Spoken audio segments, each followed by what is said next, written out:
ეხლა უკვე მოვედით, სადაც მზადდება უშუალოდ ეს ავეჯი და ეს ქარხანა არის 6 სართულიანი, ეხლა ვარ პირველ სართულზე. აქ მზადდება სხვადასხვა ხის მასალა, რომ მინდა განახოთ როგორ მუშაობენ. გვაქვს სხვადასხვა ფორმის კამი უკვე დამზადებული. ნახეთ როგორ აკეთებენ.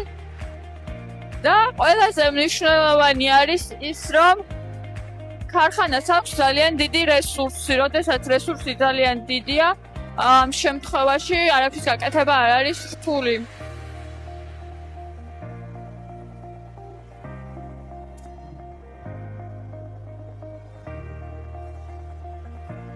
ახეთ რამდენაირი ხის მასალა არის წარმოდგენილი, რამდენაირი ფორმით. ნახეთ